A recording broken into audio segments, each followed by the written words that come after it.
চোখে মুখে হতাশার ছাপ আর সন্তানের স্বাভাবিক জীবনের আশায় হাসপাতালের দ্বারে দ্বারে ঘুরছেন এস.এম. মুহিব এবং ইলমাত জাহান দম্পতি। তাদের 2 বছরের ছোট্ট সংসারে নতুন অতিথি আসে ইউসুফ মেহরাব।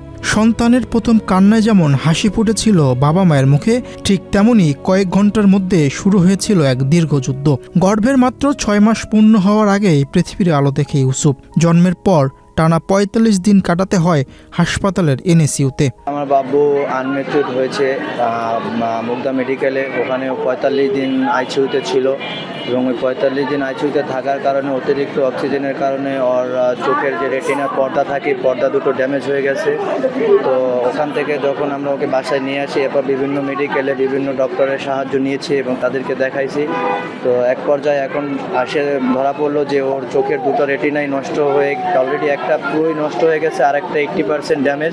বসুন্ধরা ডায়াপেন্ট এখন আরো উন্নত। এই হট এয়ার থ্রো টপশিট দ্রুত শোষণ করে সোনামণিকে দেয় কোমল অনুভূতি। একদিকে সন্তানের জীবন বাঁচানোর লড়াই, অন্যদিকে হাসপাতালের বিল। স্বপ্নের মতো গড়ে তোলা সংসার তখন ভেঙে পড়েছিল এক একটি টাকার হিসেবের কাছে। আমার এই বাচ্চার অপারেশনকে ঘিরে হচ্ছেও 45 দিন এনআইসিইউতে ছিল। আমাদের একটা মোটা অঙ্কের টাকা খরচ হয়ে গেছে। এখন অপারেশনের জন্য প্রায় 2.5 লক্ষ টাকা দরকার। তো সেটা আমাদের এখন সাফার করা সম্ভব হচ্ছে না। আমি, আমার হাজবেন্ড, আমার মা বাবা, এছাড়া আমাদের আসলে ওইভাবে কোনো আত্মীয় স্বজন নাই যে যারা আমাদেরকে এই বিষয়ে কোনো হেল্প করবে। যারা ছিল তারা না বলে দিচ্ছে। 6 মাস পর বাবা মা বুঝতে পারেন তাদের সন্তান ঠিকমতো দেখতে পাচ্ছেন না, শুনতেও পাচ্ছেন না। ডাক্তার দেখানোর পর আসে আরো কঠিন খবর।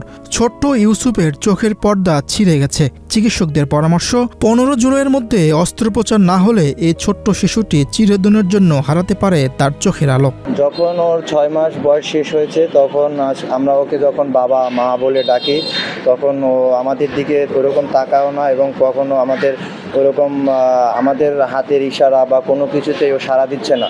তখন আমাদের মনে হলো যে আমরা এখন দ্রুত ওর জন্য চোখের ডাক্তার দেখানো প্রয়োজন। তো আমরা ওকে ফার্স্ট ইস্পাহানিতে নিয়ে যাই। পরে ওখান থেকে তারা 7 থেকে 8 জন ডক্টর বসে ভোট করে তারা যখন দেখলো যে ওর চোখের সমস্যা, পরে তারা বলল যে ওর তো এরকম চোখের রেটিনা নষ্ট হয়ে গেছে, তো ওকে এখন উন্নত চিকিৎসা করালে হয়তো এটা রিকভার করা সম্ভব হবে। তখন আমরা আবার অন্য ডাক্তারের সন্ধান পাই এবং আমরা আরও 2টা হাসপাতালে যাই। অবশেষে আমরা এরিস্টো আই হসপিটালে যখন বড় ডাক্তারের সাথে যোগাযোগ করতে পারি এবং তার সাথে আমরা দেখা করতে পারি। দেখা করার পরে যখন ডাক্তার অনেক রকমের টেস্ট করে 5-7 জন ডাক্তার বসে বোর্ড মিটিং করে, তারা আমাদেরকে জানায় যে বাবুর চোখ রিকভার করা সম্ভব, তবে ওর চোখে অতি দ্রুত অপারেশন করাইতে হবে এবং যদি আমরা অপারেশন করাতে পারি তাহলে হয়তো বাবু আবার দুনিয়ার আলো দেখতে পাবে। তো এই মুহূর্তে অতি দ্রুত ওর চোখের অপারেশন করাতে হবে। যদি এই মুহূর্তে ওর অপারেশন করানো সম্ভব না হয় তাহলে ও আর হয়তো এই দুনিয়ার আলো দেখতে পাবে না। তো ওর জন্ম থেকে এখন পর্যন্ত আমি ঢাকায় অনেকগুলো মেডিকেলে অনেক ডাক্তারের সম্মুখীন হয়েছি এবং অনেকগুলো সমস্যা সাফার করছি। তো আসলে আমি পার্সোনালভাবে এতটাই এখন দুর্বল হয়ে গেছি যে এখন এই মুহূর্তে আমার জন্য এত বড় অ্যামাউন্ট দিয়ে ওর চোখের চিকিৎসা করানো সম্ভব না। তো এজন্য দেশবাসী সবার কাছে আমার আকুল আবেদন, আমি চাই আমার প্রথম সন্তান স্বাভাবিক সন্তানদের মতো দুনিয়ার আলো দেখুক, ওই জন্য নিজ চোখ থেকে পুরো পৃথিবী দেখতে পারে। প্রতিদিনই ফুরিয়ে যাচ্ছে সময়, কিন্তু অর্থের অভাবে চিকিৎসার পথ যেন থেমে আছে। অস্ত্রোপচারের জন্য প্রয়োজন প্রায় 2.5 লাখ টাকা। একজন সাধারণ প্রাইভেট কোম্পানির চাকরিজীবীর জন্য এই টাকাটা যেন পাহাড় সম।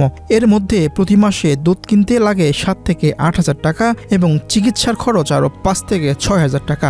সংসার চালাবেন নাকি সন্তানের চোখের আলো বাঁচাবেন? প্রতিদিনই এই কঠিন প্রশ্নের মুখোমুখি হচ্ছেন বাবা মা। ওর জন্ম 6 মাস 15 দিনে, এরপরে হচ্ছে ও এনআইসিইউতে ছিল 45 দিন।